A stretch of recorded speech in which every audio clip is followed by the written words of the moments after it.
Good Friday morning and welcome into the ProMedica Museum of Natural History. We are here on the first floor and we're going to spend the day in the museum. So settle in, join us, and let us know who's here. We'll start as we always do with a few quick shout outs, and then once it turns 10:30, we're going to get the entire down low on this first floor of the new museum. If you haven't been here, this is a very cool little snapshot for you so that the next time you do get to the zoo, you can check it all out. So let's start. We've got our first shout out here. Hi from Athena and Caden.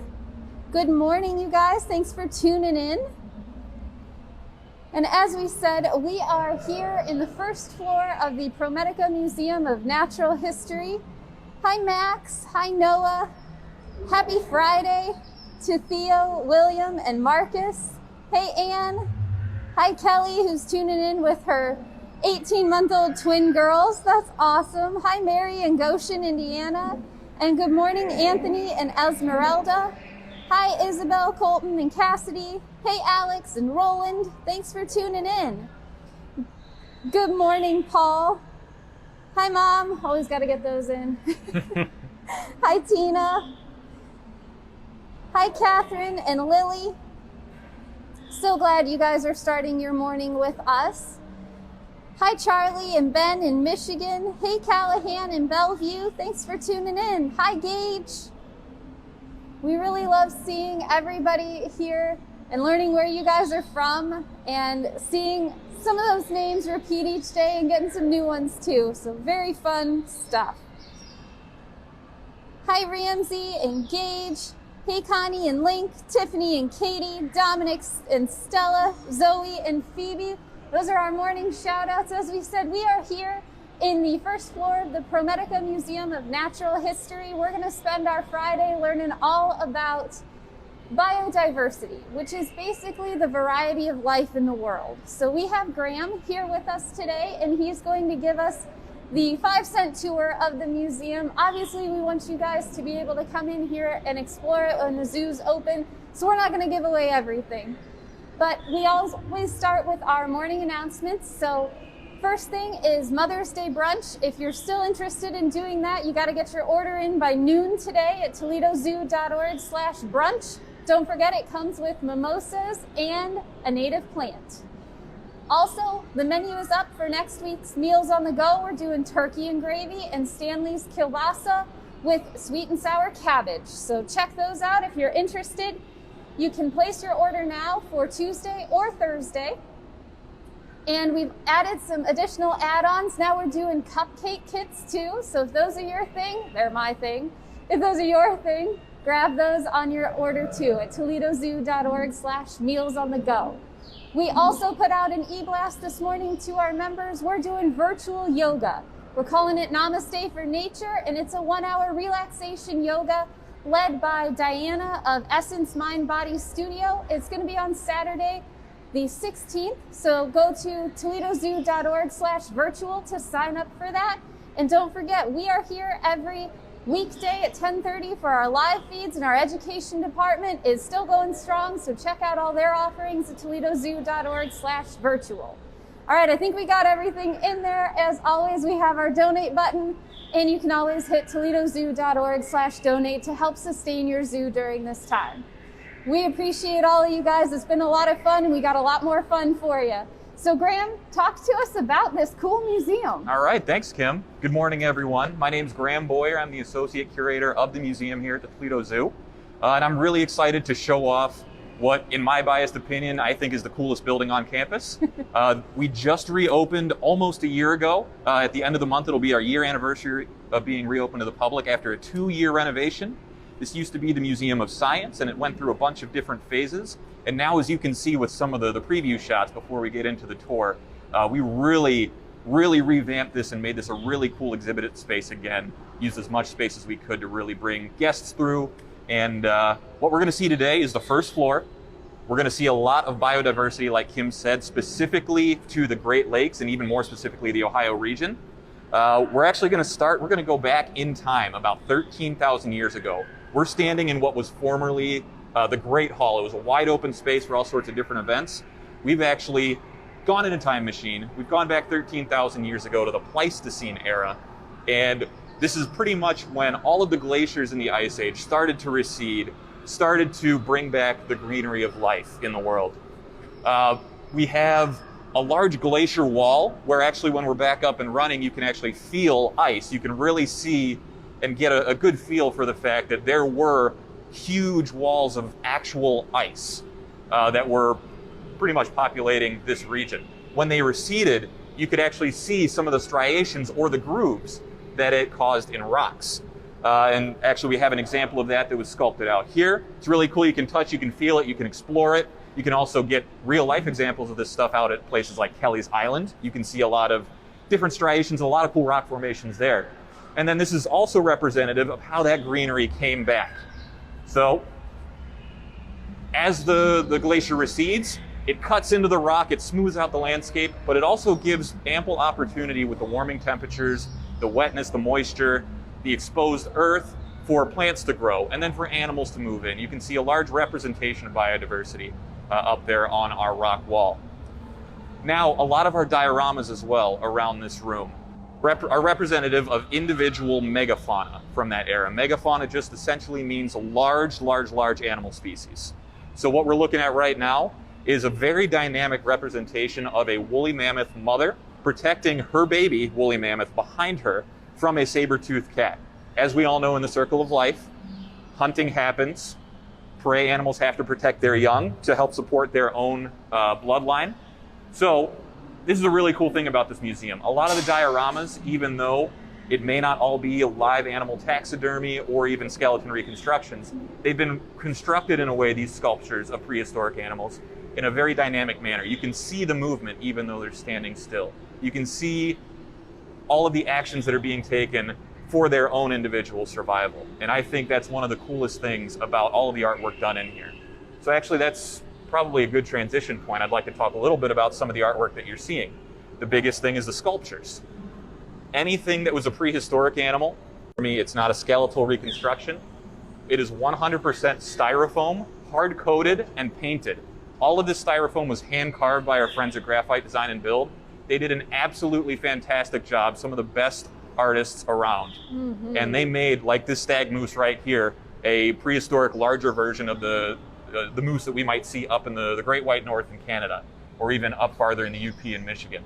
And they got everything down to the details. It's amazing. Down to the eyelashes and the hair, and it's amazing, you guys. You really have to take the time to check all of the details out. And it's a great photo opportunity too. I can't tell you how many families I see take photos in front of the woolly mammoth or the moose or the mastodon over there behind it.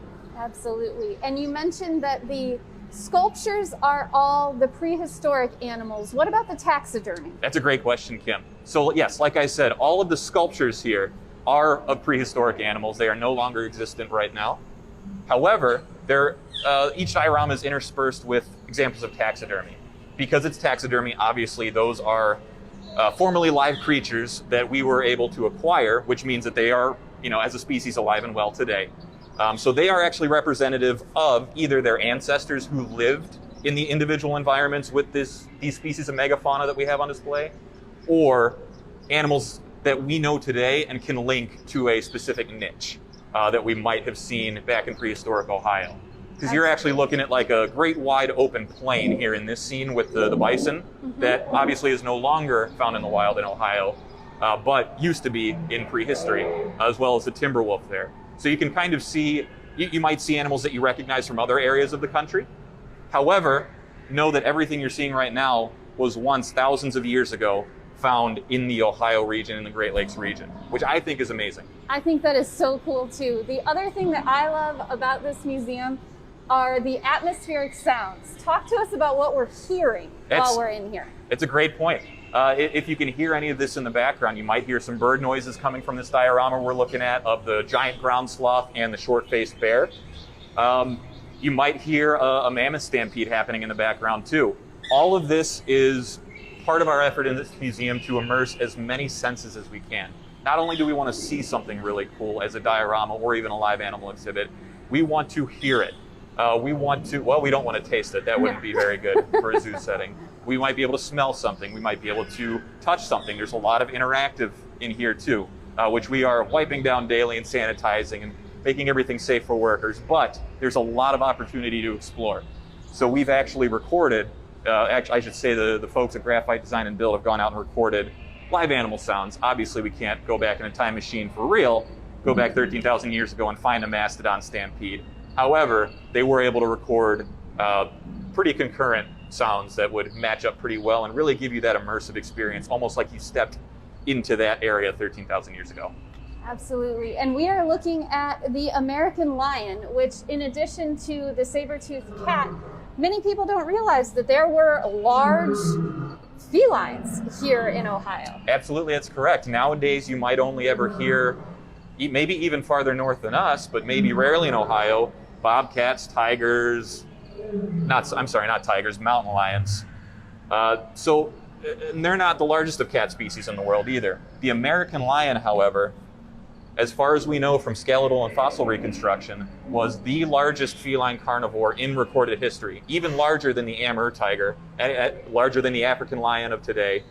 Of any of those cats that are alive today, this was about 30% larger, but believe it or not, it was more related genetically to the mountain lion. Even though it has a little bit of that mane, which is a little bit debated, it has that tufted tail, it biologically and genetically was a little bit closely related to the mountain lion. That is amazing. And we are getting a question of, were there dire wolves in Ohio? You know, that's actually a great question. And makes me wonder if you might have been here before, question asker, because that brings us over to a diorama over here. If you're a Game of Thrones nerd like I am, you might know what a dire wolf is.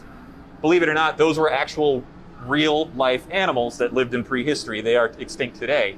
But yes, there was reason to believe that in this region there were dire wolves. You can actually see it on camera now. About 20 to 30% larger than your modern day gray wolf. Bit more ferocious. It was a bit of a rougher time back then.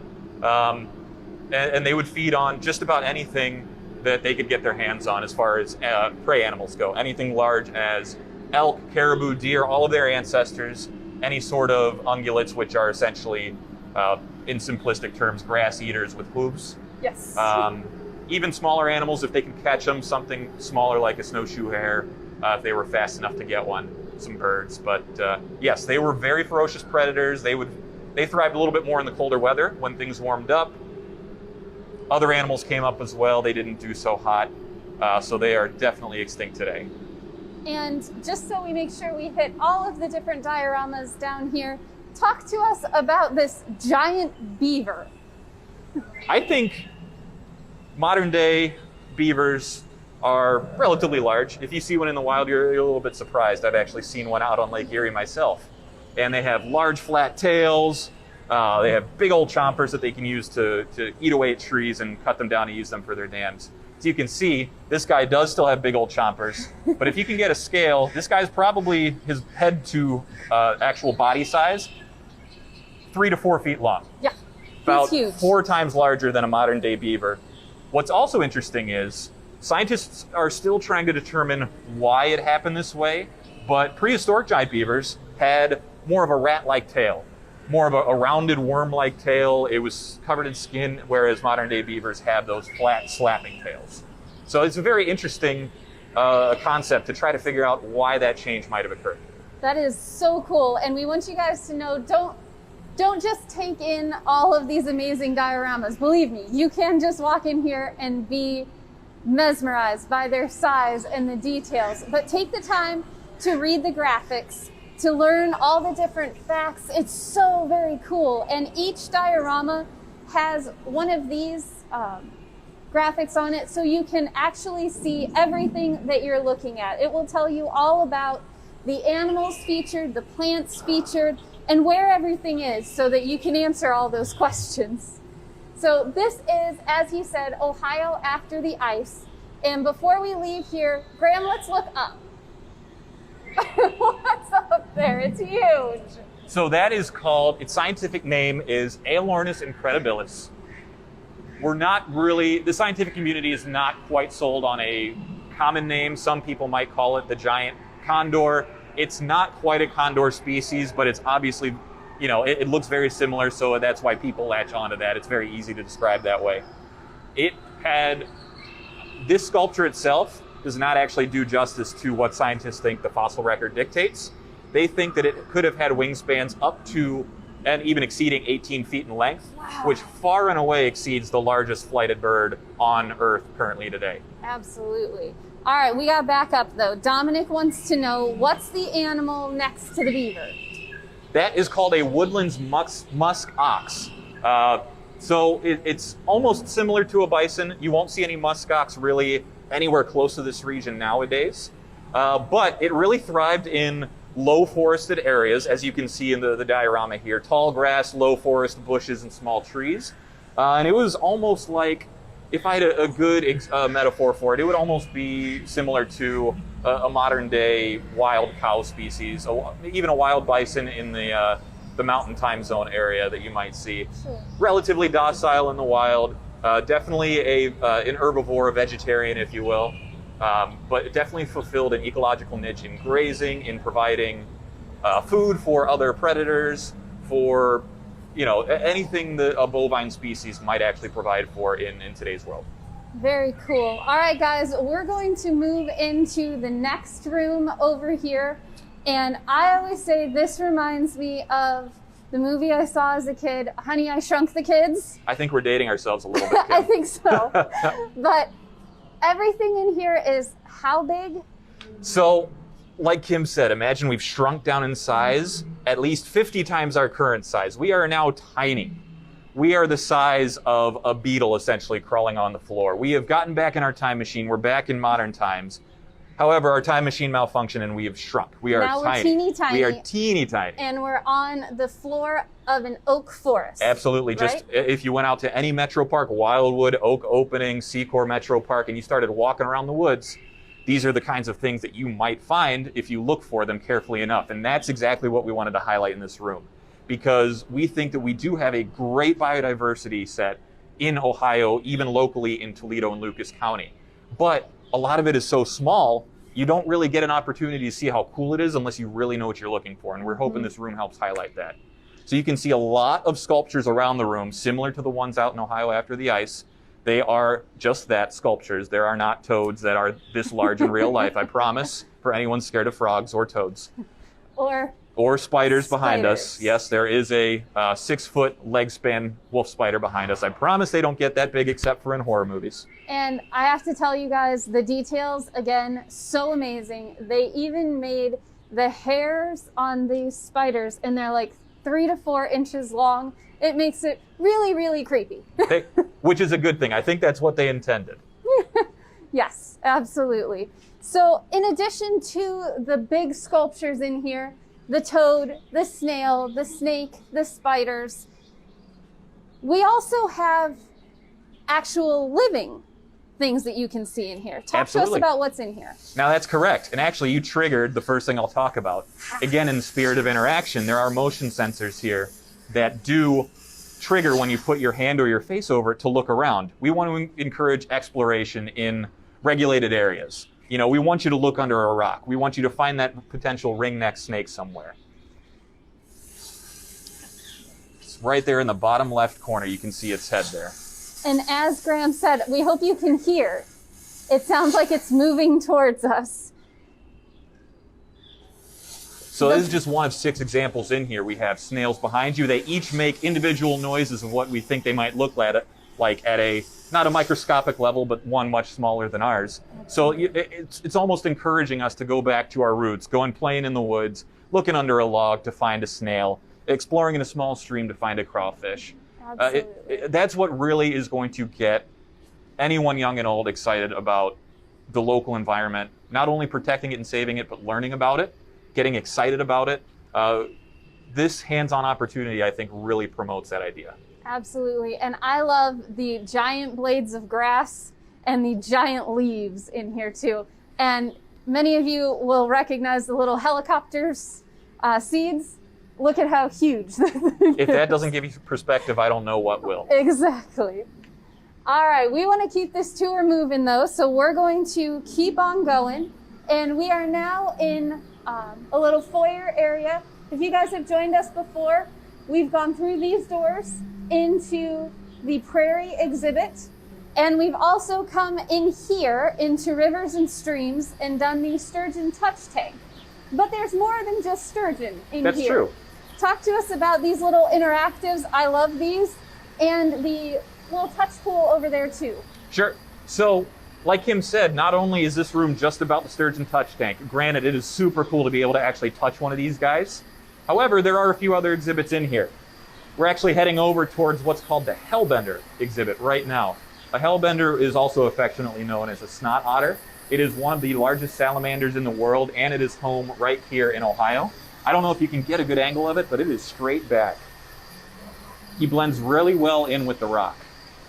And the cool thing about this is they do live under rocks. So when we designed this exhibit, we actually made a crawl space for kids or adults to go underneath and be able to look up at the Hellbender's habitat. You might see something similar to a prairie dog exhibit at other zoos and other facilities like that. I certainly have. And it's a really cool concept. So we wanted to be able to do something like that, but underwater. Like Kim said, Hellbenders love hiding under rocks. They feel at home when they're in a very cozy space. But you can see underneath it if it's in the right position. Otherwise, it's kind of a fun exploration for kids anyway. Absolutely. And talk to us about this touch tank over here too. So over here we have a macroinvertebrate tank. This one is still being developed, but for now we do have some minnow fish in here. And we did have some gizzard shad and a couple other species of local fish that you might find in rivers and streams too. We are developing it though to have more diverse creatures in here. We've experimented with some crayfish that we find locally, some other large insect larvae that might be aquatic and waterbound, and a couple other things, definitely some snails, things. So that way you can have an interpreter help you out. Depending on what's going on that day, you might be able to lift up a rock and see what's hiding underneath it. We have some acrylic look boxes that if you don't want to touch anything, whether it's a day that we're going to be allowed to touch anything or not, it's a very simple process. You place it in, and it's almost like a little set of binoculars that help you look a little farther down in there. It's very cool. So it's really just an up-close homage to, really, like I mentioned before, getting out into a local stream or a creek, and just getting your hands dirty. It's just a really good way to explore the small stuff that you might not ever pay attention to. And over here is our seep tank. If you were familiar with this space before the renovation, we had amazing amphibians and the crawl space. The seep tank was in amazing amphibians, but we've kind of redone it. Talk to us about this one. Yeah, absolutely. You're absolutely correct that we did have a salamander seep tank in the old iteration of the museum. We've essentially doubled it here. We do have 2 separate salamander exhibits. And you can occasionally, if you look close enough, I'm not sure if we'll be able to catch any on camera because they love dark, wet crevices. I can see one, but I don't even know if you'll be able to hit it on camera up towards the top there. He is just barely poking his head out. But they range in anywhere from 1 inch long from head to tail to, I've seen a few that are about 5 to 6 inches long in here, just really long, skinny guys. Some yellows, some browns. They will pump water through here to create that constant drip, keep some mosses alive and some other green ferns, and they will just hang out in their wet environment all day, come out when they need to, but otherwise this is just perfect for them. Very cool. And Crystal, we do lives every weekday, Monday through Friday at 10:30, and we're committed to doing these as long as the zoo is closed. So check them out each day, and if you've missed any, feel free to scroll back through our Facebook timeline, or we are archiving them on YouTube, so you can go to our YouTube channel. All right, guys, let's see. We are now in the Wetlands exhibit, and this is a circular exhibit that kind of takes you on a walk along the shores of Lake Erie. That's absolutely correct. And secretly, not so secretly, because I'm about to say this on Facebook Live, this might be my favorite room in the building, partly because of the artwork around the dioramas. This is probably the best example of the hand painting that was done by some of the artists that helped make this museum happen. Oh, yes. Everything, I look at it sometimes and I think someone took a photo and pasted it on the back wall. It's that detailed. It's amazing amazing craftsmanship and artwork that was all painted by hand with paintbrushes. Absolutely. But around the room, we have 5 different dioramas and another infographic about invasive species, about microenvironments and microclimates around the area, pulled from real-life examples, like you said, of a lot of different marshy areas along the shores of Lake Erie around Ohio. So you might know of places like Howard Marsh, Metzger Marsh, Ottawa Wildlife Refuge, a lot of places up in that area that are really big on birds. The biggest week in birding is out there around this time of year, big bird migration going on, a lot of waterfowl at all times. So you'll see a lot of really good examples of taxidermy and dioramas in environments that you would actually see them in the wild here. Everything you see around this room, you can and will find if you look well enough, all throughout the year. Including the mud hen. Now that's a great Toledo tie right there. So it's more scientifically called the American coot. These guys are really unique. They have bright red eyes and bright white bills, but most of their body is black. They're also a little bit unique because they're not quite ducks. Even though they look and swim like a duck, I don't know if you're able to look a little closer at its feet, Corey, but you would think of ducks as having webbed feet. 3 toes and fully webbed between them, but there is no webbing in between those toes. It is really meant more for walking in the mud. Even though it can swim, it doesn't swim as well as a duck because of that. But it's a great shout out to our friends, Toledo Mud Hens. Absolutely. Great baseball team downtown. And great history for Toledo. Absolutely. So, all right, we're going to keep going here. In the middle, we have a pond-ish. Sure. Yeah. Which features turtles and fish. Really fun to, just look and see what all you can find. We got a turtle crawling around there. Yep, we have 3 turtles in here. We have 1 locally endangered Blandings turtle. So if we're ever able to see him, either now or when you come to visit us, he'll be the one with the larger dome-shaped shell and the yellow, bright yellow chin. Yes. They are endangered locally, but we have a doctorate on staff who actually does research on Blandings turtles and has found some encouraging things I know in the wild about them. And in case you guys are wondering who that is, that would be Dr. Matt Cross, who did our sturgeon touch tank live with us. Yes, he found some very rare young Blandings turtles in the wild, which I know was very exciting for him in his research. That is super exciting. And we are now here looking at the beach scene, and one of the animals here is the coyote. And actually they're found in all 88 counties of Ohio, and many consider them a nuisance, but actually they're very important. Yes, for obvious reasons, they can be considered a nuisance. They are predators. They hunt things, not limited to livestock, also wild animals. So it's very understandable that many people categorize them as nuisance. But they are very important to the local ecosystem. They help keep populations down of animals that might overpopulate without predators, which in turn would definitely harm the landscape and cause things to die out just because of a lack of resources to spread around. So they are very important to maintain healthy populations of.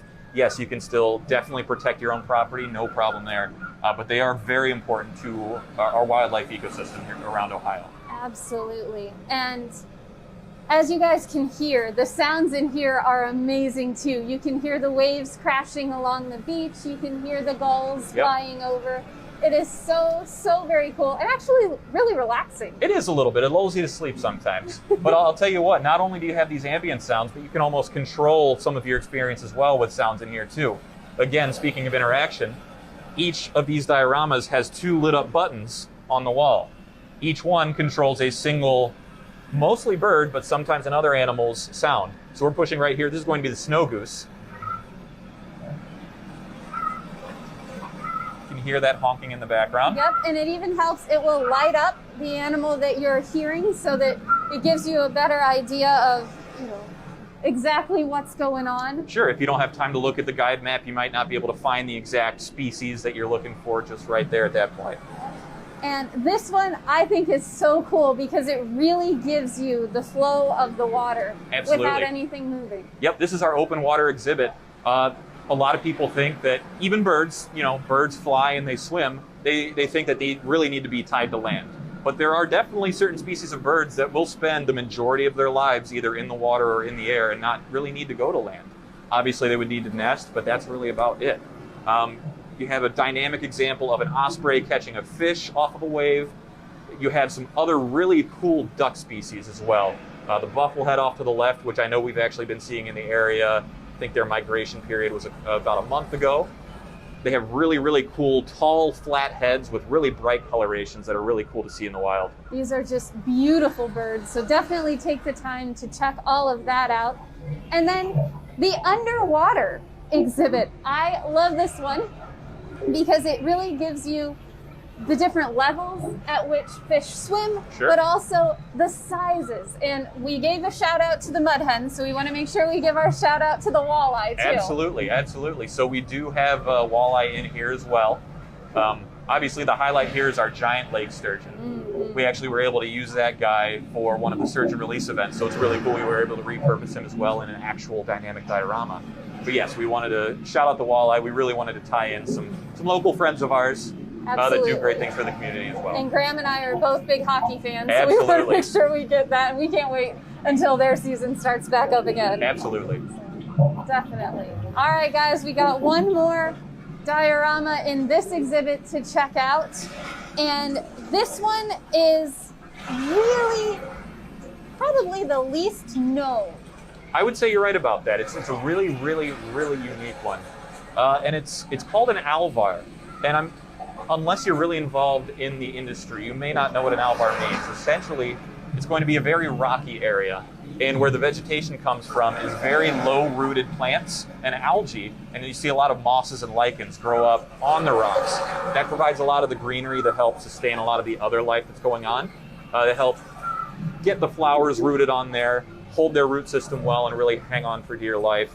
You'll see a lot of duck species. You'll even see some water snake species, which we do have a few live versions of them in the center round tank exhibit.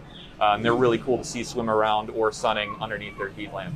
Absolutely. And this one also has the white lady slipper orchid that if you came to our orchid show or you've tuned into some of our greenhouse lives, we've talked with Dr. Ryan Walsh about that. He's done quite a bit of research on that, so we wanted to make sure that is native to our area, so we wanted to make sure that was highlighted in this exhibit too. Absolutely, yeah. They're endangered. They're really cool species to see, and it really just adds, it really helps round out the diorama a lot, I think.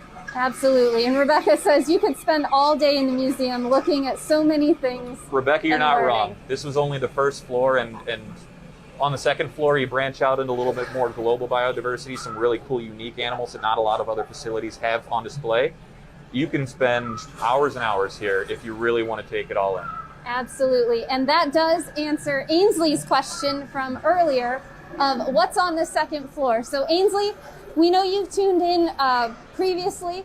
If you were watching our arthropods live or our venomous snake live, those are both located on the second floor of this building, along with Nature in Hand, which is actually where my old office used to be located. And it is kind of a hands-on library of bones and pelts and things that we really want you to touch. Obviously, we're still working out exactly how that's going to look going forward, but it's a very cool area where there's teeth and bones and furs and so much cool stuff in there. You could totally spend all day there too, Rebecca, just so you know. And the other thing upstairs is the Mazza Gallery, where we have children's books, and you can go in and you can read, you can make your own artwork, or you can just kind of have some quiet time. And then we mentioned the Prairie exhibit. We also have the Tropics greenhouse.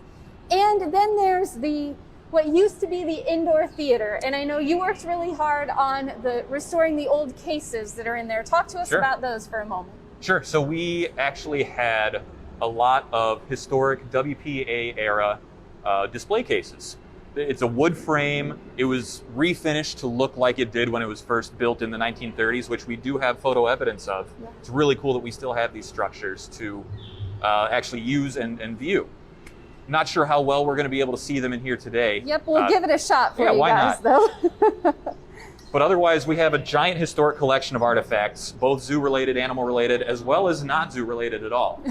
Just things that we've acquired over the decades. And we were able to place them in these display cases to actually be able to show them off to you. So we just entered what used to be the indoor theater, and Graham and I were talking about showing our age. We are not old enough to remember this, but many of you have shared your memories of coming here and seeing Sunday movies and enjoying different presentations.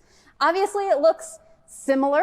We kept a lot of the architecture, the beams, the lighting, but it also looks a lot different. We actually lowered the floor and took out all of the seating, and now we use this as an event space, but it is open to the public during normal zoo hours for you to come in and see all of these cases. If you are old enough to remember, these cases used to be out in what is now Ohio after the ice. Yep.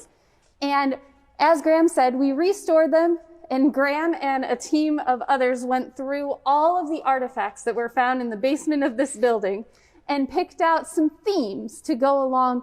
What were some of the themes that you found? Well, that's a great question.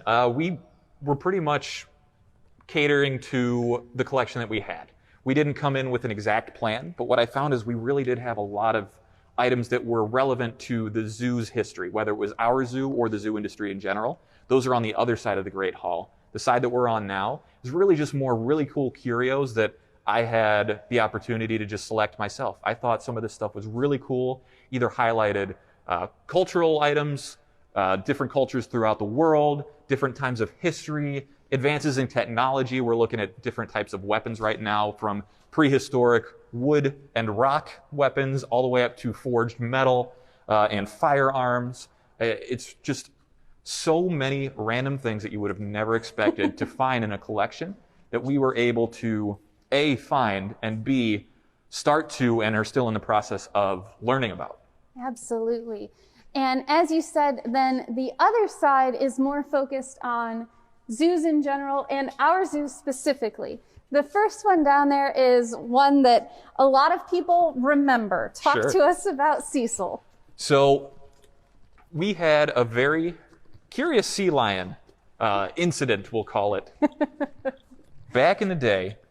Long time ago, Yes. guys. Long time ago. There is or was a zoo up in Ontario, Canada, and they had a sea lion named Cyril. And he escaped. Cyril, sorry. Yes. Oh, you're fine. And he made it all the way down through the waterways. He ended up in Lake Erie at to the Maumee River. We don't know how long it took him to get there, but by the time he was found, they had search parties everywhere in Canada. But we found him with the help of local law enforcement, wildlife enforcement. Our zoo's director at the time actually helped catch Cyril. We put him on exhibit, and we had such a spike in attendance because of this whole media press storm about this thing going on that we had record numbers at the time of attendance. And then it caused a little bit of good-natured, bad-natured back and forth between the residents and the facility in Canada and our area. Both wanted to keep it. Mm-hmm. Eventually, we acquiesced. We went through an actual legal process with government resolutions, like we actually have an example of one on the top left, Yep. where they actually came to agreements to give Cyril back to his rightful home.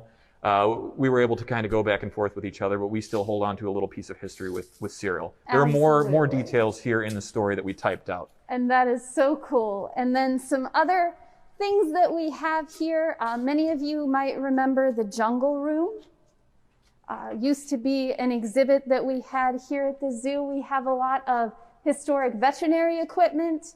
You can take a look back in time at some of the zoo ads and maps and things that we put out. And yes, we're getting some shout outs to the person doing the camera work. What a great job. Yes, Corey does amazing work.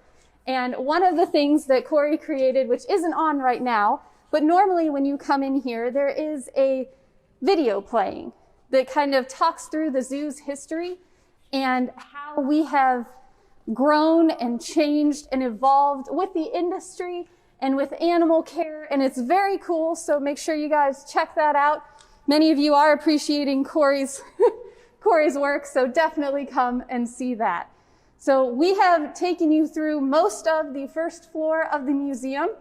Graham, if you had to say one thing that they couldn't miss when they come to visit the museum, what is it? I would have to say go see the Komodo Dragons. They are two dynamic animals that you will not see many other places in the zoo, in any zoo, I should say. A few zoos around the country have them, but we have a great exhibit for them. They're usually pretty active, and you can really see them engaging in natural behaviors. And it gives you an excuse to get up to that second floor and see a lot of our other live animals, which a lot of people don't realize that we have in here, is the live animal component. They think of this almost as just a Museum of Science 2.0. When they come in here, if they knew it was renovated at all, they come in, they think, oh, it's just going to be a couple displays, and then they're just blown away by the live animals. I think that would be the best example of that, to get them through it and see one of the coolest animals that we have. Absolutely. And if you guys want a sneak peek at that, scroll back. We did a Facebook Live with Nick, one of our herpetology keepers, and the Komodo Dragons. So check that out. And yes, we look forward to welcoming you guys back here as soon as it is safe to do so. As Graham said, we are working hard to figure out what that's going to look like, make sure that everything is clean and sanitized, and we have protocols and standard operating procedures in place.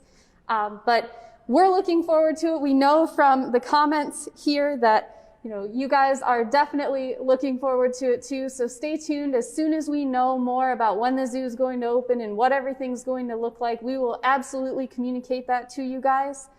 Stay tuned to our social and our website for those updates. And we're going to end here with Tony's question, and he's very good about asking this of most people, so we're going to take the time to answer it for you today.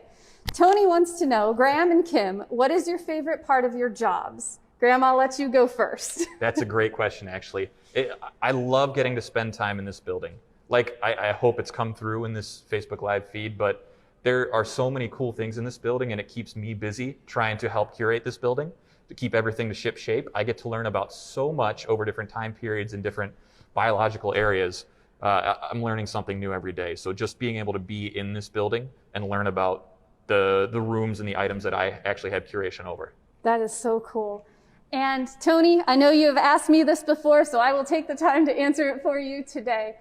My favorite part of my job is getting to share all of this with you guys. I always say I have the coolest job because we get first access to this building, to new exhibits, to new animals, to know when babies are being born, when new animals are coming. And I get to share that with all of you guys. I love the interaction. I love the education. I come from a teaching background. Both my parents were teachers too. So I love educating you guys about this. So again, I'm with Graham in hopes that all of that comes through to all of you and answering your questions. I'm learning right along with you, and I think that's awesome too. So we hope that you guys will continue tuning in, and we look forward to sharing many, many more of these with you. I got one shout out. We got to make sure. I have to say hi to little Luke in Michigan. He's my little cousin, so hey, we'll make sure we get those shout outs in. Graham, you got any shout outs? No shout outs. No shout outs for Graham today, but we'll check back with him. Okay. All right, guys, thanks so much for joining us. We will explore other parts of this museum with Graham soon. I look forward to it. All right, guys, have a good weekend. We'll see you next week.